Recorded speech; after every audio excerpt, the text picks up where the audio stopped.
So we have Donnie Yen versus Bruce Lee. Official, a warrior's dream. So I guess they're like, I don't know if they're comparing Donnie Yen to Bruce Lee or if it's like death battle where they make them fight and see who would actually win. You know what I mean? Like, I don't know what this really is. I just seen it, was like, I like martial arts. Even though I wish I could have picked it up 10, 15 years ago. But I couldn't do it 15 years ago because I lived in an area that had none of it. Period. There was nothing related to martial arts. In fact, I think we only had one gym in that town. That's kind of why it's probably so bad, because niggas didn't have nothing to do. Anyways, but I do really wish I could pick it up. Like, I've taken boxing a few times. Never fought in the ring though. Besides sparring and, learning combinations. Rather than that, never actually fought another opponent. And then I took Krav Maga. I really wanted to get back into that because that's actually a survival self-defense where you're learning to disable an opponent and get away, which is really what everyone needs, especially if you travel, bike, or walking, kind of like I do. That's the type of stuff you need if you're going to be out late. But enough about all that. This is Donnie Yen versus Bruce Lee, a warrior's dream. And let's see what happens. And here we go.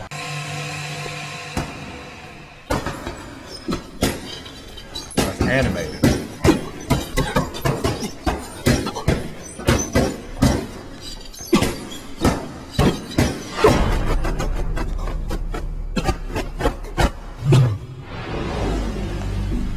Donnie Yen is a bad man.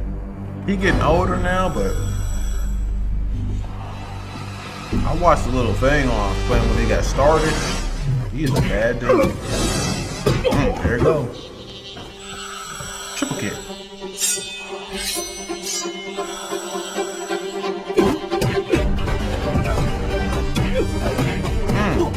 This animation is sick.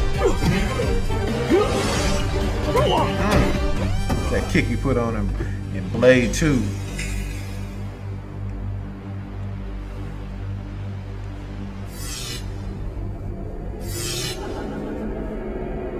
Who did this animation, bro? This is sick. Wow, looks just like him.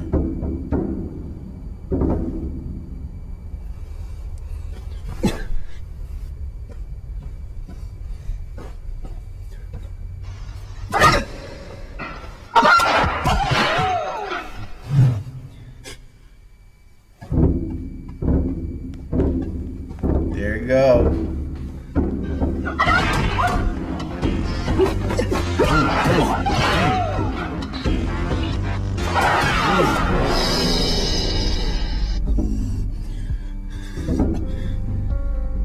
Gotta do better than that, Donnie Yen.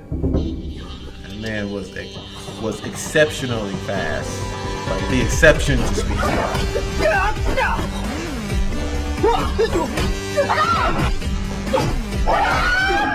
Nah, that's from Flashpoint.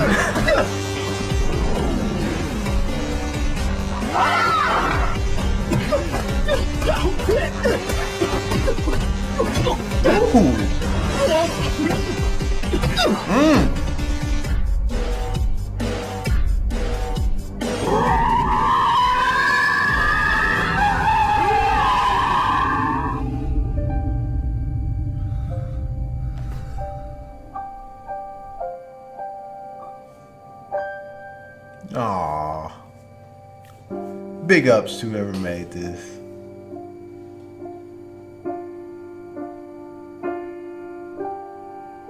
That's what's up.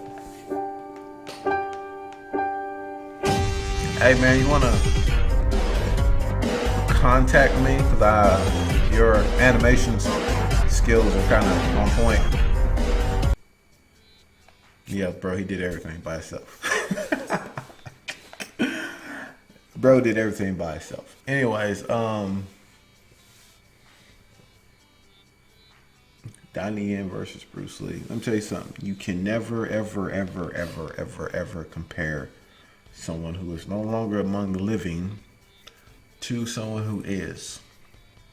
But I could definitely say this, and this goes across the board for people who were exceptional at what they did during the time that they were alive and then are no longer among us. A lot of times we put these people on the pedestal, we'll put them in the top or make them the top of something. And it's simply because they were the best and very, very exceptional during the time that they were doing what they were doing. Now, as times change, though, this is the issue. Someone will always come around and do what you've done and do it better. That is just period. That's just the way it works. So everyone likes to argue that someone could beat Bruce Lee, and then you get other people coming in saying, no, he couldn't. Bruce Lee was the best. You can't say that anymore. Bruce Lee basically kind of died towards the top of his game.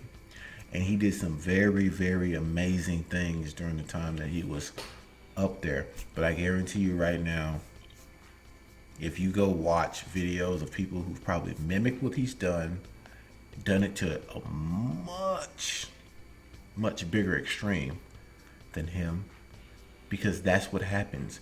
The younger generation will always eventually replace the older generation. So, we give respects to Bruce Lee, we give respects to Muhammad Ali, we give respects to Tupac, Biggie, you know what I'm saying? Because they died at the point to where they could have done so much more. That doesn't mean that someone who's around now wouldn't be able to beat them in a rap battle. You know what I'm saying? Like, you can't say that because we only do it out of respect for that person. You feel me? So when it comes down to stuff like this, people are like, oh man, you know, Bruce Lee was so quick, blah, blah, blah. And, you know, and they sit here and they say that because they see this footage of him, you know, playing ping pong with the nunchuck, striking matches and stuff like that. Like, they see the man is what he is. But how many people have mastered the 6-inch punch, a 4-inch punch, a 5-inch punch, and exerted more force than he was ever able to do? It's out there. Because when you set a bar, there's always going to be someone come along and set it just a little bit higher. That's the way it works. That's just the way it works in life, period. So I never sit here. I give Bruce Lee his respects because he was the man. And he had dedication, as we all should have, towards our dreams and goals. But to sit back and say, could Jackie Chan beat him? I don't know. Jackie Chan fought him plenty of times in movies because he was a stunt double at the time. You feel me? Can Jet Li beat him? I don't know. Donnie Yen? Don't know. We'll never know because Bruce Lee isn't here. And it's never to say the matchups would ever happen if he was still alive. Because half those men looked up to him. And they probably wouldn't fight him anyways. Just out of respect for him. Even if they could beat him, they probably still wouldn't fight him. So, you will always be replaced by the later generation. That's just period. That's just the way it works. As you get older, you will be replaced. Someone will take your mark and make it higher. Then someone else is going to take it and make it higher and higher and higher and higher. And it'll just keep going up till it's over 9,000. I'm just playing. Anyways, but that's true though. I always remember that.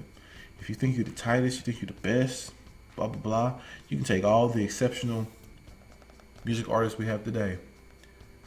10, 15 years, someone's going to come along and do what they did, and do it better.